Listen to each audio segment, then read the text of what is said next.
Seguimos en Fortuna TV y nos damos el placer y nos acompaña el economista Roberto Kachanowski. ¿Qué tal, Roberto? Muy buenas noches, ¿cómo estás?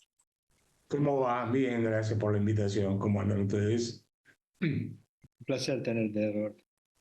Roberto, comentanos un poco cómo estás viendo la situación económica, los datos que se conocieron ayer del IPC, los salarios, la canasta básica. ¿Qué análisis haces cortito de estos datos? Bueno, a ver, 4% de inflación o de IPC en un mes es buena noticia comparado eh, con lo que veníamos teniendo.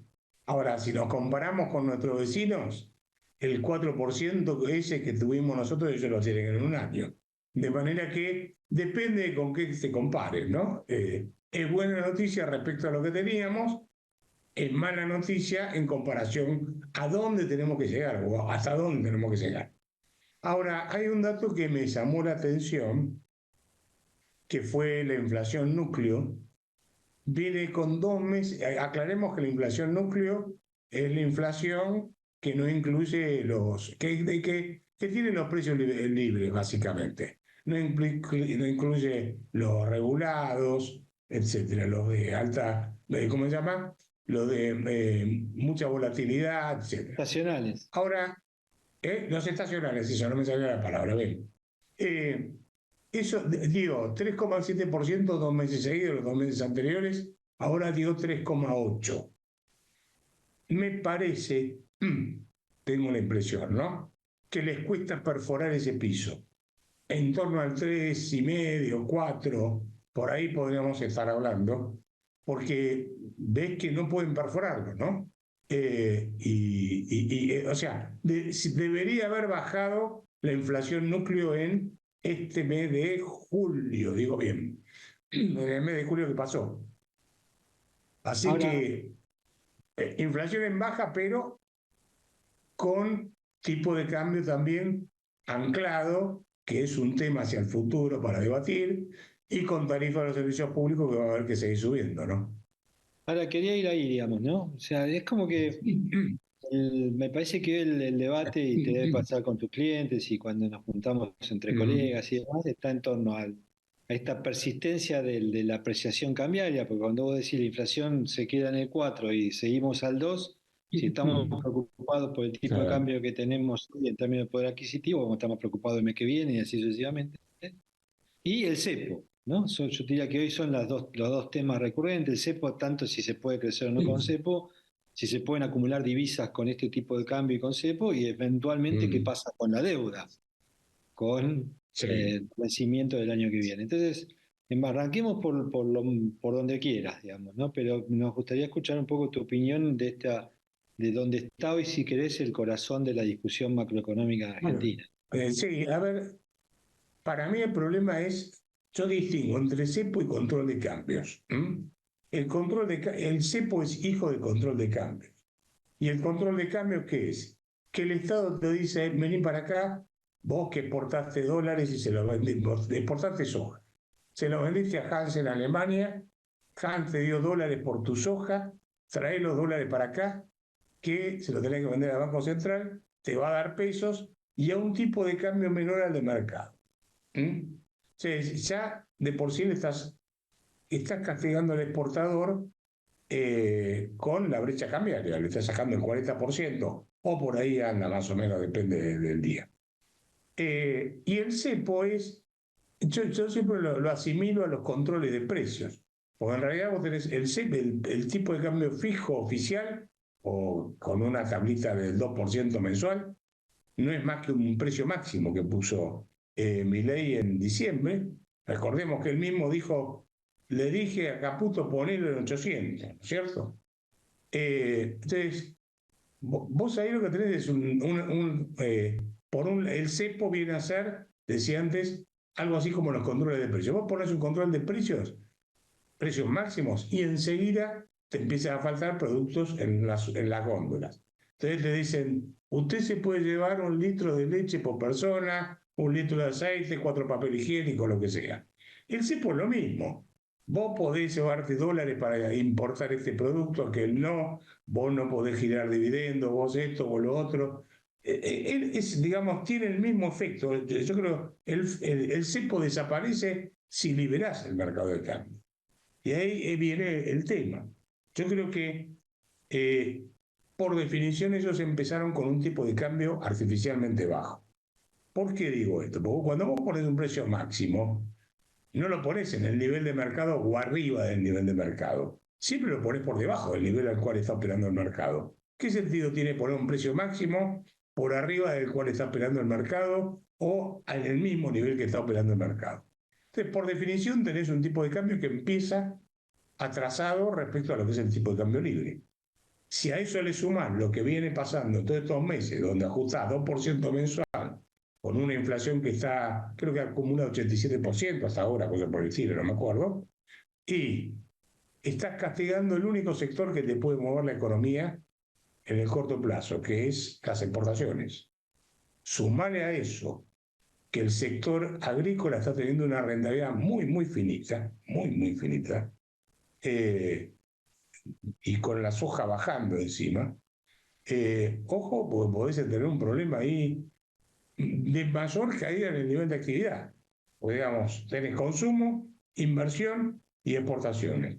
Inversiones, yo, por más que esté el RIGI y no sé qué historieta, no veo por ahora una lluvia de inversiones. Eh, el consumo está aumentando el salario por arriba de la inflación. La pregunta es, ¿cómo puede subir el salario real si no aumenta la productividad de la economía? Que eso depende de la inversión. O sea que, ¿es sostenible o no es sostenible? Entonces, ¿el consumo va a aumentar o no va a aumentar? Si no aumenta mucho, el nivel de actividad tampoco se te mueve demasiado. Y si además castigan las exportaciones, los tres motores que tenés para mover la economía no te funciona, estás planeando con el avión, estás planeando. Es la visión que estoy teniendo por ahora, ¿no?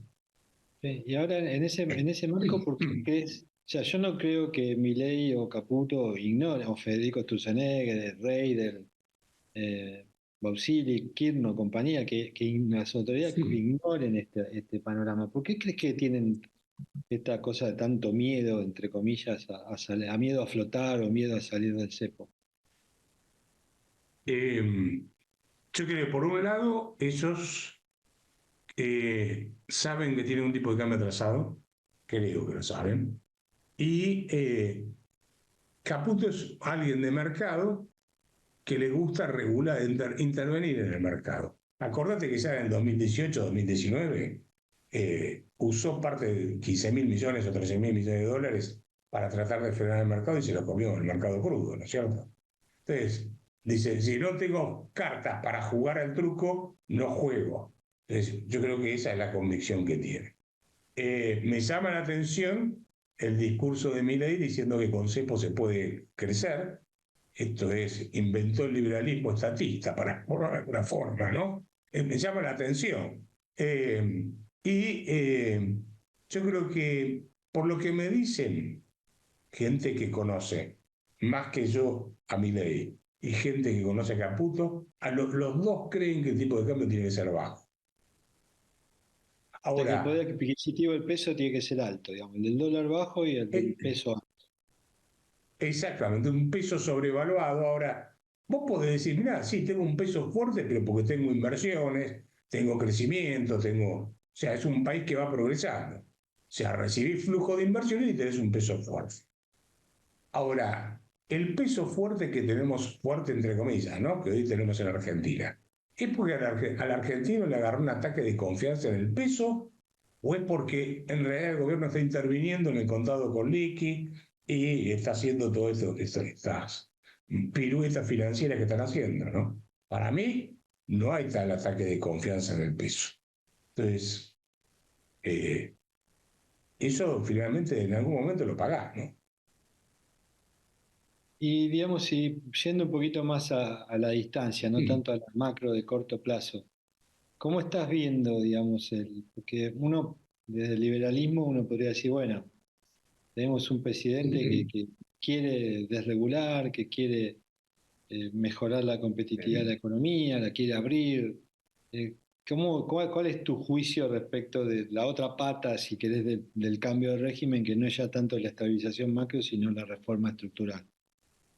Lo que tiene que ver todo con la desregulación, privatizaciones, estoy de acuerdo, obviamente, ¿no? Eh, Ahora, por ejemplo, no estoy de acuerdo con el RIGI, porque como liberal te diría, el principio básico es el de igualdad ante la ley.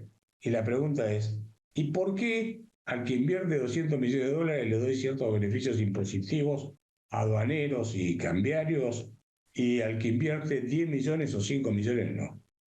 ¿Cuál es la razón para que a este sí, a aquel no? En realidad, esos regímenes que se aplicaron, yo me acuerdo del régimen de promoción industrial, vos también te debes acordar, Luis, ¿te acordás en la que era San Luis, La Rioja, Catamarca y San Juan? Y fueron tinglados que pusieron ahí y que no hacían nada, o sea, se quedaban con las ventajas impositivas, ni hablar del tema de Tierra del Fuego. Entonces, si es bueno para 200 millones de dólares de inversión, ¿por qué no es bueno para 2 millones de dólares? 1 millón de dólares. O sea, ¿cómo definís que a partir de 200 millones es bueno y debajo de los 200 millones de dólares no es bueno? Entonces, me parece bastante arbitrario eso. De todas formas, insisto, el trabajo de regulación y de privatizaciones me parece que es un buen camino que estás teniendo. Obviamente, mi gran duda es las contradicciones que tiene mi ley, ¿no? Recordemos que empezó con voy a dolarizar y terminó con el peso fuerte. Entonces, decir, bueno, ¿dónde vas a terminar con todo esto, el resto, ¿no? Bueno, ayer volvió a hacer un discurso en el Council of Americas, donde volvió a ser bastante ambiguo y mostró mucha duda, duda no, pero generó dudas respecto a dónde estamos yendo, porque habló de tipo de cambio fijo, de flotación, que después no se puede flotar si el Banco Central no puede intervenir. O sea, un montón de cosas que dijo, bueno, che, pero ¿qué estás teniendo en la cabeza? Y ahí te quiero apelar un poco a tu rol más de visión histórica, ¿no? Yo el otro día siempre comento que leía un libro en el cual decía que a toda generación le toca que su memoria se convierta en historia, ¿no? Eh, y me parece que hay un tema fundamental de toda de esta idea del superpeso y la eventual deflación que rememora mucho a los 90, ¿no? Esta idea de decir, bueno, mantengo una regla cambiaria firme, todos los precios tienen que convergir, y si hay que corregir precios relativos, algunos van a caer. Eh, ¿Vos crees que Y la ganan la pulseada o qué opinás sobre eso? no la veo tan difícil, tan diferente, perdón, tan diferente a tantas otras. Yo me acuerdo, eh, bueno, empezando por el 73 con Gelbar y los precios congelados, pero bueno, era otra política, pero eso terminó en el Rodrigazo, ¿no? Pero tomemos Martínez de Oz. Martínez de Oz, acordate que fue en el 78, si yo mal no recuerdo, que empieza la tablita cambiaria, y terminó en el desastre que terminó después consigo en el año 81. Eh, Otras políticas de tipo de cambio fijo las tuvo también durante el gobierno de Alfonsín, hubo el plan austral, ¿te acordás que tenía? Sí, Y sobre todo el plan primavera. El plan primavera era una intervención, yo me acuerdo muy bien que cuando anunciaron el plan primavera, Surruel, ministro de Economía, un periodista le preguntó, porque ahí había un mercado que era libre y el Banco Central iba a intervenir. Y entonces le preguntó cuántas reservas tenía el Banco Central para intervenir en el mercado. Y Surruy le dijo, bueno, esa es una información que no tenemos por qué darla. Como si la reserva fuese propiedad del ministro, ¿no? Pero me acuerdo mucho de ese dato. Y eso lo habrán dicho en septiembre, octubre del 88. Y en febrero, Machinea, que era presidente del Banco Central, estaba sacando la banderita blanca, ¿viste? Me rindo, no tengo más dólares.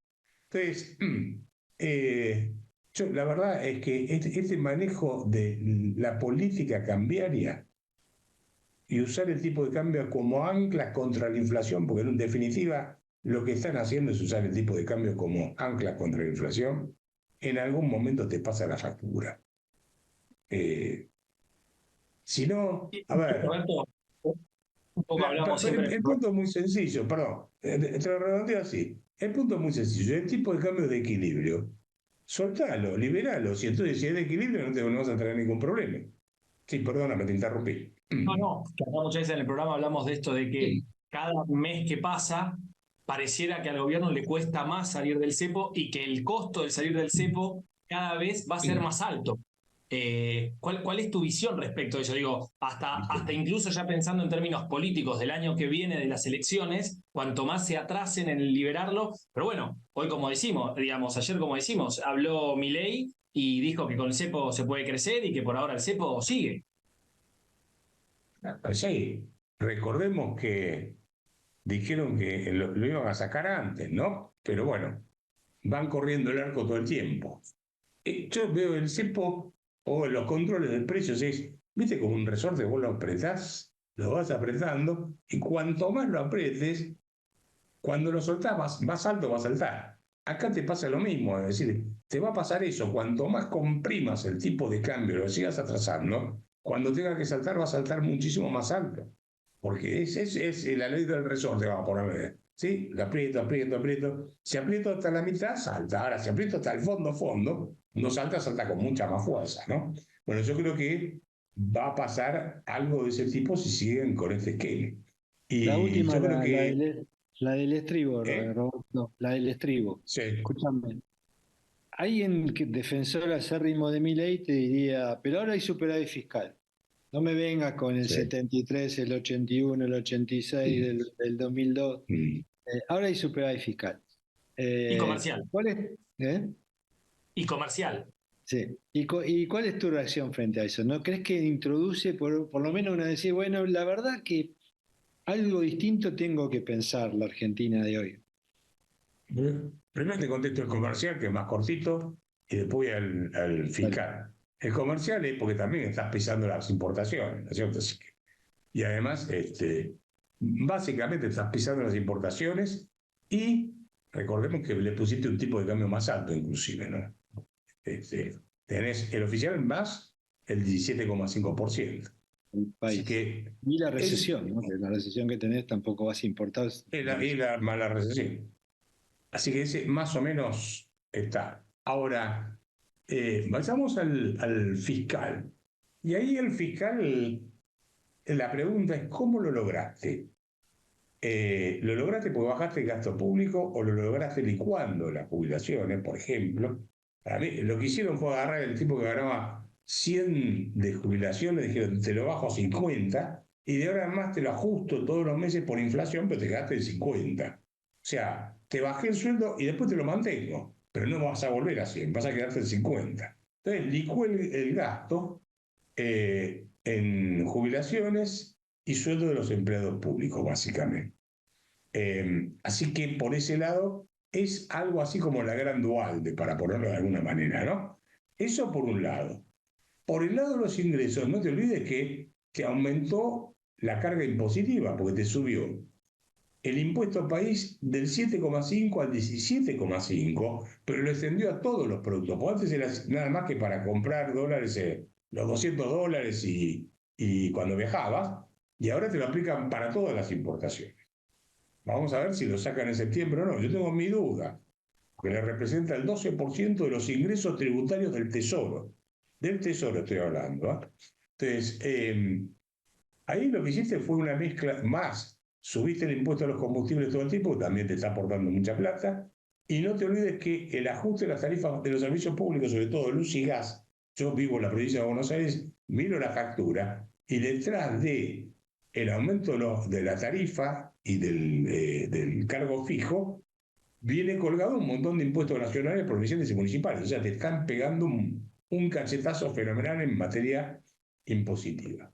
Así que cuando mirás, decís, bueno, ¿dónde bajaste? Y suspendiste la obra pública, está bien, pero no estás pintando ni siquiera el coso blanco al costado de la ruta para marcar ¿cómo se llama? La banquina. Tranquilo.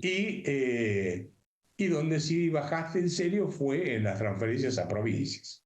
O sea, cuando sacás todo, decís, bueno, acá hay mucho de licuación, de aumento de impuestos, poco de baja de gasto en serio y postergación de gasto en obra pública. ¿Es sostenible eso? Ese es el debate. Bueno, Roberto, te agradecemos un montón el análisis. Eh, Ayer te cuento que no sé si me parece que no sé si lo terminaste de escuchar o ver o lo viste en repetido a Milei. Ayer volvió a pegarnos a todos los economistas que no entendemos nada de lo que están haciendo. eh, de vuelta con Tiene, Sol. tiene una carga de agresividad muy grande con el que no coincide. Yo que lo conozco, creo que soy el que más galardones tiene en materia de insultos por ahora, de los economistas. Me El parece otro que día dábamos una estás charla, lejos arriba de ¿eh? todo. Estás en el Sí, podio, van a seguro. tener que esforzarse para alcanzarme. Pero yo siempre separo. Una cosa es lo que es el insulto y otra cosa es mi análisis profesional como economista, porque si no, estaría perdiendo credibilidad, ¿no? Porque me dejo llevar por la bronca y no por el análisis. Claro, obviamente. Bueno, Claudio. Roberto, muchas gracias por acompañarnos y gracias por tu siempre tan fino análisis económico sobre la situación.